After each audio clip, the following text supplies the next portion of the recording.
ఈ వీడియోలో మనం ఎక్సర్సైజ్ 4Cలో క్వశ్చన్ నెంబర్ 2 అనేది ఎలా సాల్వ్ చేయాలో నేర్చుకోబోతున్నాం. క్వశ్చన్ చూసినట్టయితే, అ coin is placed at the bottom of a beaker containing water. Refractive index is 4/3. అంటే ఒక బీకర్లో మనం ఒక కాయిన్ పెట్టడం జరిగింది అడుగున బాటమ్ దగ్గర. అందులో ఏంటి పోసాం? వాటర్ పోసాం. వాటర్ రిఫ్రాక్టివ్ ఇండెక్స్ అనేది 4/3 at a depth of 16 centimetre. అంటే మనం యాక్చువల్గా కాయిన్ పెట్టినటువంటి ఒరిజినల్ డెప్త్ ఏంటి అంటే 16 centimetre. By what height the coin appears to be raised when seen from vertically above. So ఇది మరి ఇక్కడ రిఫ్రాక్టివ్ ఇండెక్స్ ప్రకారం ఇది ఏమవుతుంది, మనకి కొంచెం అపారెంట్ డెప్త్ అనేది కొంచెం మారుతుంది. ఎంత హైట్ మనకి ఎక్కువ కనిపిస్తుంది, ఎలాగైతే అపారెంట్ డెప్త్ అని కొంచెం హైట్లో కనిపిస్తుంది అనమాట, కొంచెం పైకి ఉన్నట్టు అనిపిస్తుంటుంది కాయిన్, ఎంత పైకి ఉన్నట్టు అనిపిస్తుంది అనేది మనం ఫైండ్ అవుట్ చేయాలి. ఇది మనం స్టెప్ బై స్టెప్ జాగ్రత్తగా అర్థం చేసుకుని చేద్దాం. ఇది మనకి what height the coin appears to be raised, first అది నోట్ చేద్దాం. The height that the coin appears to be raised. మనకి తెలియాలి అంటే ఏం తెలియాలి? Real depth minus apparent depth మధ్య తేడా తెలియాలి. రియల్ డెప్త్ లో నుంచి అపారెంట్ డెప్త్ని తీసేస్తే ఆ డిఫరెన్సే ఆ కాయిన్ మనకి ఎంత హైట్ రైజ్ అయి కనిపిస్తుంది అని తెలియాలంటే మనం రియల్ డెప్త్లోంచి అపారెంట్ డెప్త్ని ఎప్పుడైనా సబ్ట్రాక్ట్ చేయాలి. అపారెంట్లోంచి రియల్ ఎందుకు సబ్ట్రాక్ట్ చేయకూడదు అంటే, ఎప్పుడైనా సరే ఒరిజినల్ కంటే ఇది కొంచెం పైకే కనిపిస్తుంది. అంటే టాప్ నుంచి కొలిస్తే దీనికంటే దీని డిస్టెన్స్ అనేది అంటే డెప్త్ అనేది తక్కువ ఉంటుంది. ఇది ఎప్పుడు ఎక్కువ ఉంటుంది, ఇది ఎప్పుడు తక్కువ ఉంటుంది. మనకి ఎప్పుడు కూడా పాజిటివ్ ఆన్సర్ రావాలి హైట్ అన్నప్పుడు బిగ్ వాల్యూ వచ్చి స్మాల్ వాల్యూని తీయాలి. అందుకని real depth minus apparent depth చేయాలి. సరే, ఇప్పుడు మనకి రియల్ డెప్త్ అంటే తెలుసు ఎంత, 16 సెంటీమీటర్. మరి అపారెంట్ డెప్త్ తెలియదు, అది మనం ఫైండ్ అవుట్ చేద్దాం. ఇప్పుడు ఇక్కడ ఏం చేద్దాం అంటే అపారెంట్ డెప్త్ ఎలా ఫైండ్ అవుట్ చేయాలి, దీని అందాక ఈక్వేషన్ నెంబర్ 1 అనుకుందాం. ఇప్పుడు నేను అపారెంట్ డెప్త్ ఎలా ఫైండ్ అవుట్ చేయాలో చెప్పబోతున్నాను. We're finding apparent depth. ఇది ఎలా ఫైండ్ అవుట్ చేయాలి?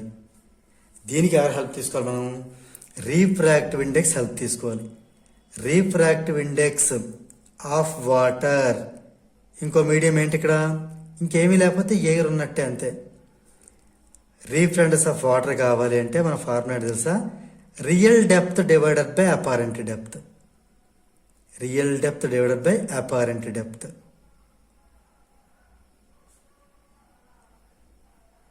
వీటి వాల్యూస్ సబ్స్టిట్యూట్ చేద్దాం.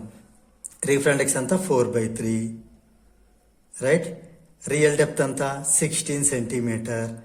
అపారెంట్ డెప్త్ మనం ఫైండ్ అవుట్ చేయాలి, దాన్ని ఏదో సమ్ ఎక్స్ అనుకుందాం, రైట్. ఇప్పుడు మనం క్రాస్ మల్టిప్లికేషన్ చేద్దాం. 4 × x, 4x is equal to 16 × 3, right. మనకి ఎక్స్ కావాలి. ఎక్స్ కావాలి అంటే ఈ ఇంటూ 4 ఇటు వెళ్తే డివిజన్ అవుతుంది. అంటే 16 × 3 డివైడెడ్ బై 4 అవుతుంది. 4తో 16 4 టైమ్స్ క్యాన్సిల్ చేయొచ్చు. అంటే ఎక్స్ ఈక్వల్ టు 4 × 3 12. మరి యూనిట్స్ ఏంటి రాయాలి అంటే, ఇక్కడ రియల్ డెప్త్కి ఏదైతే యూనిట్స్ ఉన్నాయో అదే యూనిట్స్ వస్తుంది. So 12 centimetre. ఇది మనకేంటి? Apparent depth. దీంతో మన ప్రాబ్లం అయిపోయినట్టేనా? కాదు. అపారెంట్ డెప్త్ ఫైండ్ అవుట్ చేసిన తర్వాత మనం హైట్ కదా ఫైండ్ అవుట్ చేయాలి. ఈ అపారెంట్ డెప్త్ కోసం మనం చేసాం ఇది. కాబట్టి ఫ్రమ్ 1 and 2 మనం ప్రాబ్లం మనం కంక్లూడ్ చేద్దాం. ఫ్రమ్ 1 and 2 నుంచి మన ప్రాబ్లం మనం ఇంకా క్లోజ్ చేయబోతున్నాం. 1 and 2 బట్టి ఏం చెప్తాం అంటే, the height the required height is equal to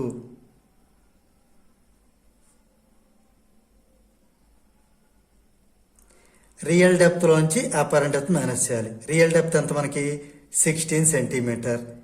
దాంట్లో నుంచి అపారెంట్ డెప్త్ ఇప్పుడే ఫైండ్ అవుట్ చేసాం కదా, 12 సెంటీమీటర్ మైనస్ చేద్దాం, అంటే సబ్ట్రాక్ట్ చేద్దాం, అంటే 4 సెంటీమీటర్, రైట్. అంటే ఇది మనకి ఒరిజినల్గా 16 సెంటీమీటర్ కింద ఉన్నటువంటి ఈ కాయిన్, అందులో నుంచి వాటర్ ఉంది, ఈ వాటర్ దేంట్లో బీకర్లో ఉంది, మనం బయట నుంచి చూసినప్పుడు అంటే మనం క్లియర్గా చూసినప్పుడు ఇది ఎలా కనిపిస్తుంటే మనకి 12 సెంటీమీటర్లో ఉన్నట్టు అనిపించి అంటే అది 4 సెంటీమీటర్ హైట్ రైజ్ అయినట్టుగా అనిపిస్తుంది. రైట్, ఇది మనకి రియల్ డెప్త్ ఏమో 16 సెంటీమీటర్, కానీ మనకి కనిపించే డెప్త్ అంటే అనిపించేది, ఇది కనిపించేది కదా, అనిపించేది 12 సెంటీమీటర్ హైట్లోనే ఉందేమో అనిపిస్తుంది. అంటే అది ఎంత హైట్ రైజ్ అయింది ఒరిజినల్కి మనకి అనిపించడానికి 4 సెంటీమీటర్ అనే హైట్ అది రైజ్ అవ్వడం జరిగింది. సో దీంతో మనకి ఈ క్వశ్చన్ నెంబర్ 2 అనేది కంప్లీట్ అయింది.